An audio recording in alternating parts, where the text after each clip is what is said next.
The sun bled low over the Gila Valley, turning cactus spines into spears of fire. Elias Harper's boots dragged through the sand, each breath a rasp in the dying heat. Behind him, the thunder of hooves drew closer. Diego Salazar's band, 13, ruthless men hunting one broken drifter. His Winchester weighed heavy in his hands, 12 bullets. No more. He braced for the last stand at a dry waterhole, ready to trade his life dearly.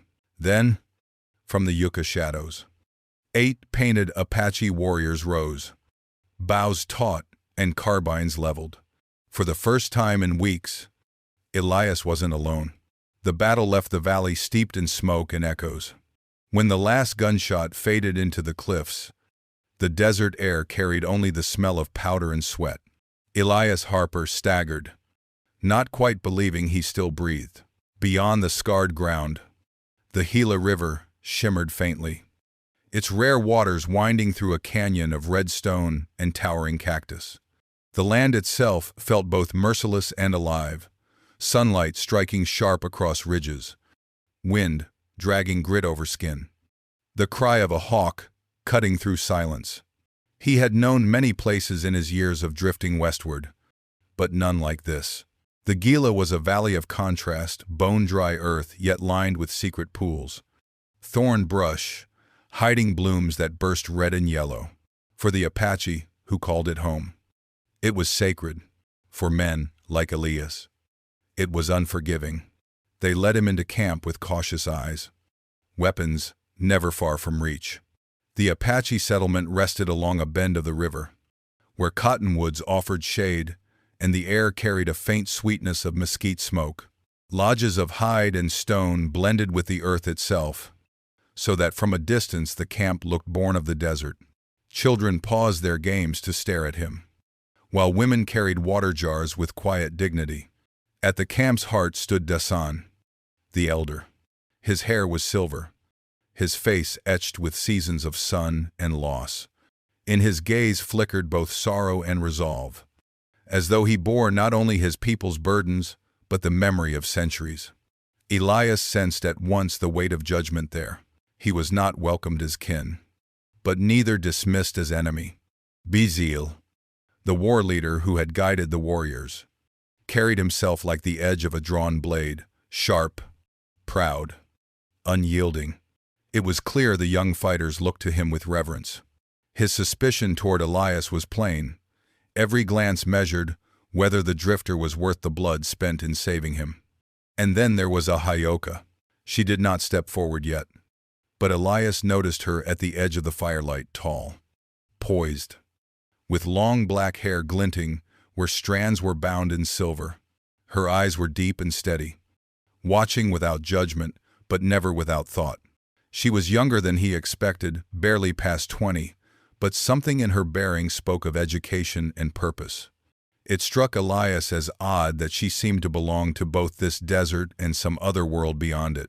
As night spread its cold fingers over the valley, Elias sat by their fire, the weight of exhaustion pressing him down. For the first time in years, he did not sleep alone under an indifferent sky. Yet, in the hush of the camp, he understood a truth. Survival had brought him here, but destiny would decide if he could remain. Elias Harper awoke to the sound of drums. They were not the thunderous beats of war, but slow, deliberate, like a heart reminding itself to keep time. He sat up on the woven mat where they had laid him, the rawhide walls of the lodge glowing orange from firelight outside. The aches of yesterday's battle still gripped his limbs, but sharper than any wound was the question: why had they saved him? When he stepped out, the camp was gathered in a circle. The Apache warriors stood proud, their painted faces solemn in the flicker of flame. Women with braids hung heavy with beads watched silently, children clutching their skirts. At the center, Dasan raised a staff carved with symbols of clan and spirit. His voice, low and steady, rolled over the people like the current of the Gila River. Though Elias did not understand the words, the weight of them pressed into his chest. Beside Dasan stood Bezil, tall and tense, a hawk's gaze fixed on Elias, as though daring him to falter.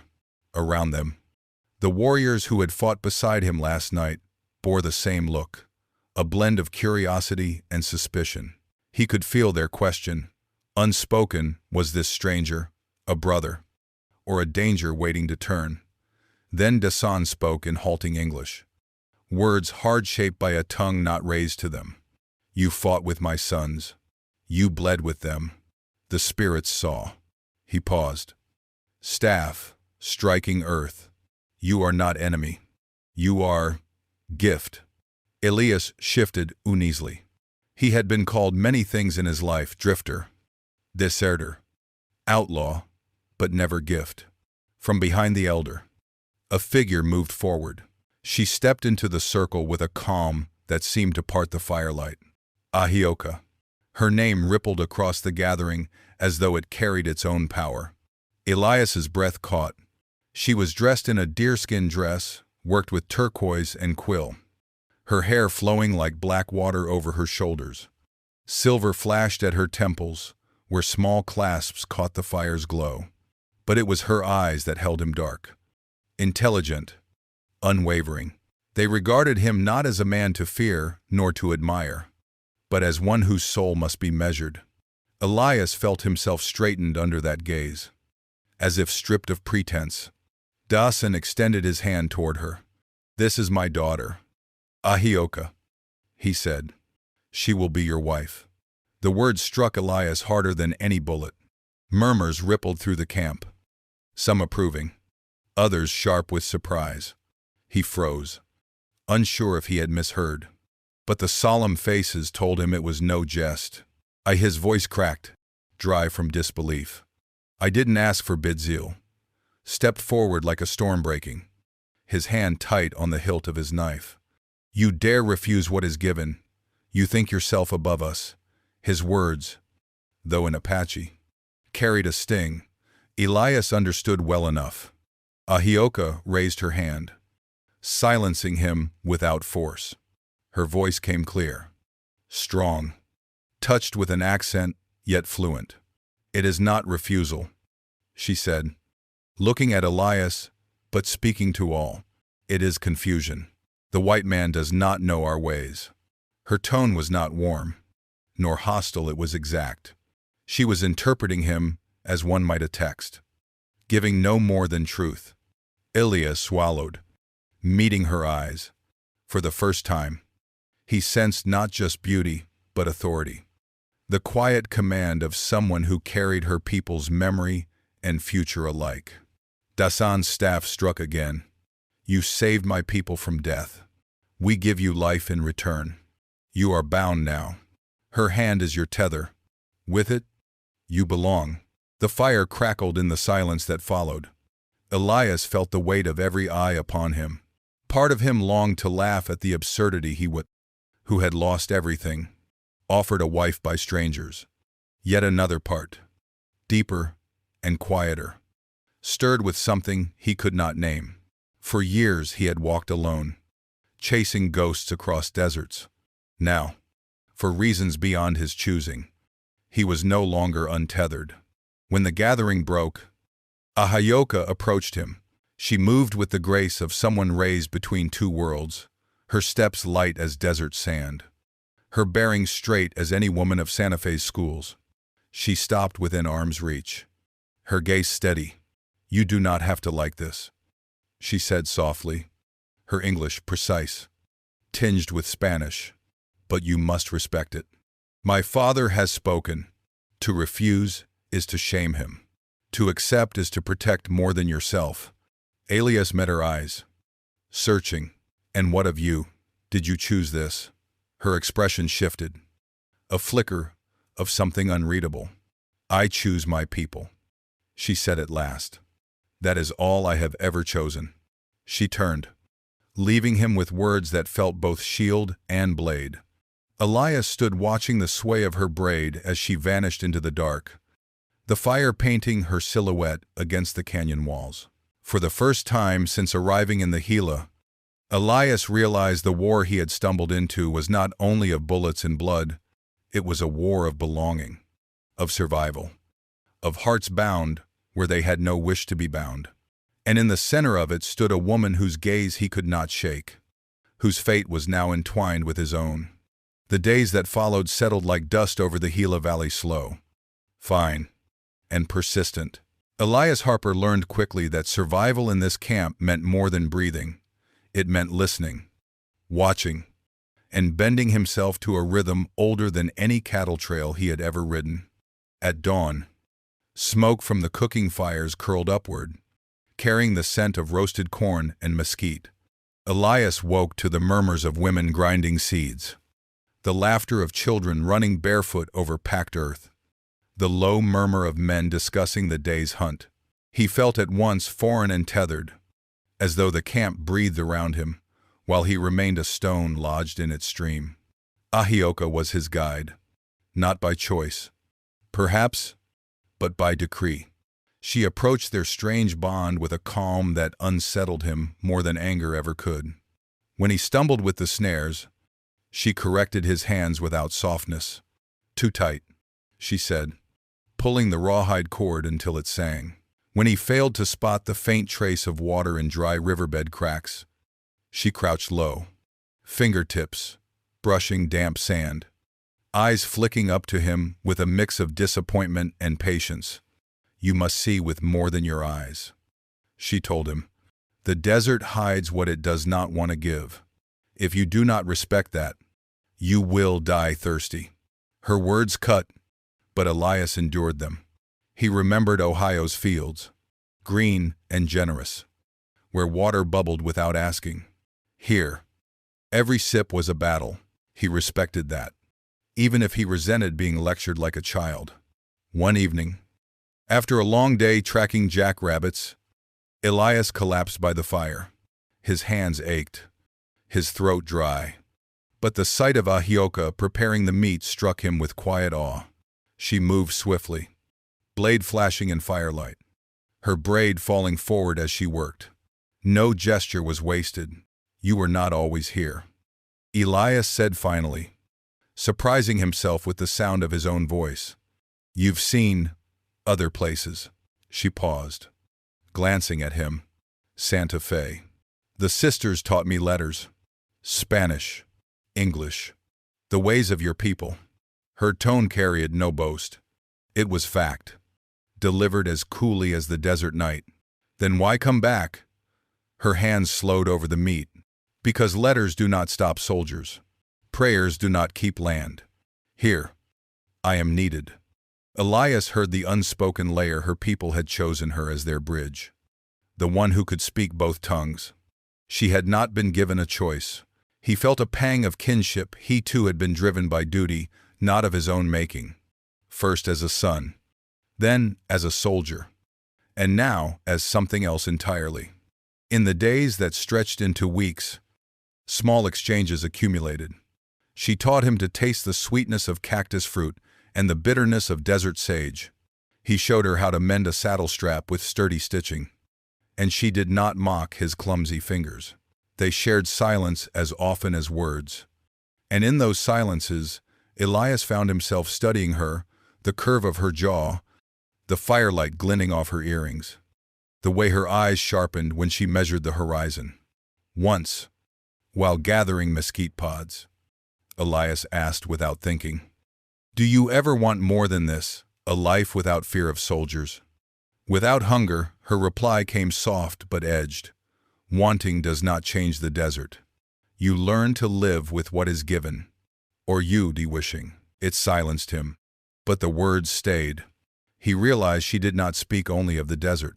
She spoke of their union, their people's survival, the endless struggle between wanting and enduring. As autumn deepened, the bond between them shifted. Not romance, not yet, but trust born of necessity. When Elias fell while climbing a ridge, it was Ahyoka's hand that gripped his wrist, steady as stone. When a rattlesnake coiled near her path, it was Elias's rifle that shattered the silence, leaving its body twitching in dust. Each act was small, yet together they built a foundation stronger than words. One night, beneath a sky littered with stars, Elias confessed more than he intended. Back east. I had a family. Fever took them all. I left because there was nothing left to hold. Ahyoka's eyes softened, the fire reflecting tears she did not shed. She reached for the leather pouch at her side, drawing out a small carved figure of a bird. This was my mother's. She sang to the fire before each hunt. When she died, I kept her voice here. She pressed it into his palm for a moment, then withdrew. We both carry ghosts. The silence after was not heavy, but shared. As though for a breath, their sorrows aligned. As winter's edge crept into the valley, Elias realized something unsettling. He no longer felt like a stranger in the camp.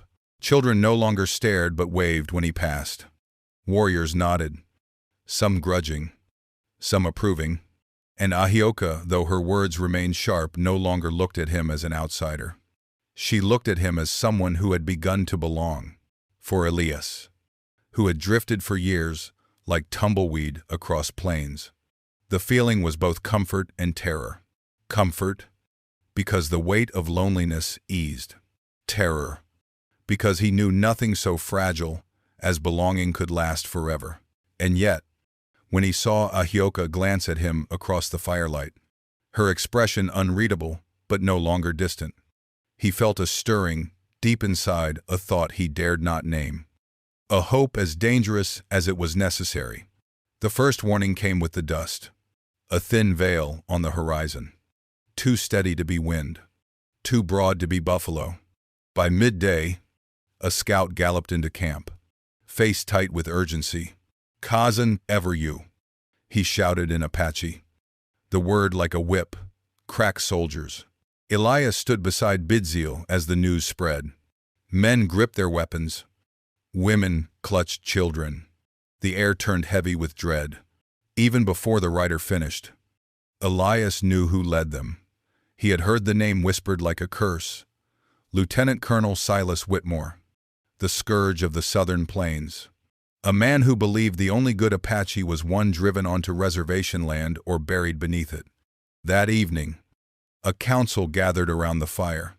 Dasan's staff marked the circle, his weathered face drawn with exhaustion. "The Bluecoats march," he said in Apache, voice low but firm. "If they find us, they will burn the lodges, scatter our children, chain our men." The circle broke into argument. Warriors demanded a strike, hit the soldiers in canyon passes, bleed them before they reached the valley. Elders urged retreat, to hide in the mountains as their ancestors had. Voices clashed, sparks flying into the night sky like angry spirits. Elias felt the weight of eyes on him. He was still a stranger, but he was also a man who had stood against enemies with them. They wanted to know what would he say. Before he could speak, Ahyoka rose. The fire caught her face, shadows cutting along her cheekbones, her eyes sharp with resolve. "If we fight, we are crushed. If we flee, we are hunted. We need time. Time to prepare. Time to decide." Her gaze flicked to Elias. "He can give us that." Elias stiffened. "Me?" She stepped closer, addressing the council. "The soldiers believe him one of their kind. He will go to them. Claim he was taken by us. Claim he escaped. He will tell them lies that lead them astray." Bidziel spat into the dust. "Risky. If he fails, they return with more guns." Ahyoka's jaw tightened. "If we do nothing, they return anyway." All eyes turned to Elias. He had been many things in his life: cowhand, deserter, survivor, but never a savior. The thought of walking willingly into Whitmore's hands made his stomach twist. Yet when he looked at Ahyoka, he saw no fear, only certainty. And he remembered her words: to accept is to protect more than yourself. "I'll do it," he said, voice steady, though his insides churned. "But I'll need to look the part." So they made him into a ghost of a prisoner. Ahyoka cut jagged lines into his shirt, stained the fabric with ash and dirt. She smeared red clay on his skin, leaving him bruised in appearance. With a knife, she nicked his hair unevenly, strands falling into the fire. Her hands, deft and unhesitating, left him ragged and believable. When she stepped back, her eyes lingered on him, softer than before. "Take this," she whispered, pressing a small leather pouch into his palm. "My mother's charm, for protection." Elias closed his fingers around it. The weight, oddly grounding. What if it doesn't work? Then at least you will not walk alone. The next morning, under a white cloth tied to a branch, Elias stumbled toward the advancing column. The clatter of hooves and jangle of sabers filled the air before the soldiers themselves came into view. Dust rising like storm clouds.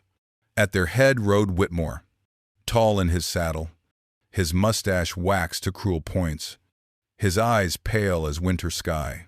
He raised a hand, halting his men as Elias collapsed before them. "Good God," one soldier muttered. "It's a white man." Whitmore dismounted, boots crunching gravel. He loomed over Elias, suspicion sharpening his features. "Name yourself." "Elias Harper," he croaked, forcing the tremor into his voice. "Prospector out of Santa Fe." He coughed, letting dust and weakness steal his breath. "They took me. Weeks. I barely escaped." Whitmore's gaze pierced him, cold and measuring. "Where's their camp?" Elias swallowed, choosing his lies with care. "In the cliffs east of the river, tunnels, caves, dozens of them. I slipped away when they drank mezcal." He lifted his head just enough to let desperation show. "Please, Colonel, don't go near the river. Too many. You'll be slaughtered," the men muttered, shifting uneasily. Fear was contagious, and Elias fed it with every rasp, every stagger. Whitmore studied him a long moment, then barked an order. "Give him water. Put him on a mule. We march east at dawn." Relief threatened to buckle Elias's knees. He had bought the Apache time, but he also knew Whitmore's suspicion was not fully eased. The colonel's eyes lingered on him, as though sensing the falsehood beneath his words. By nightfall, Elias slipped away under cover of darkness, returning to the valley with lungs burning and legs trembling. When he stumbled into camp, Ahyoka was waiting. She did not smile, but her eyes glistened as she pressed the charm still clutched in his fist. "You returned," she whispered, but triumph soared quickly. Within days, scouts brought word Whitmore had doubled back, now with 70 men. He had seen through the ruse. The valley shook with fear. Warriors sharpened blades. Elders wailed prayers. Children clung to their mothers. In the council, fires glow. Despair pressed down, heavier than the desert night. The choice loomed: fight and perish, flee and scatter, or gamble on something unheard of, peace. And once again, it was Ahyoka's voice that rose above the clamor. The council fire burned low, its embers glowing like scattered stars across the sand. Men argued in harsh bursts. Women murmured prayers, but over it all, the Elder Dasan's silence carried weight. He sat unmoving, eyes shut, as if listening to voices older than any present. At last, he lifted his staff, and the clamor stilled. "We stand at the edge of fire," he said. "One path burns quickly, the other burns slow. But burn, we must." Into the hush, Ahyoka rose. Her face shone with sweat, but her voice carried steady. "There is a third path," she said, turning toward Elias. "We ask for words, not blood. He will carry them." A ripple went through the circle. Bijil bristled, panned on his knife. "You would hand our lives to a drifter. He is no son of this valley." Ahyoka's gaze cut to him, sharp as obsidian. "And yet he stood with us, lied for us, risked his life, while others only argued." She turned back to Elias, her tone softer. "He is not Apache, but he is not enemy either. He can speak where we cannot." Elias felt every eye burn into him. His throat tightened. He had never been chosen for anything but exile. Yet, here was trust offered like a blade dangerous to take. More dangerous to refuse. Slowly, he nodded. I'll go. But only if I go as more than a mouthpiece. If I speak for myself as well. My life's tied to yours now. Ahyoka's lips parted, the faintest curve hinting at relief. That night, beneath the cottonwoods, by the river, she sought him out. The moon turned her dress pale silver, her hair dark as the current. For a moment, neither spoke, only listened to water sliding over stone. You did not have to accept, she said at last.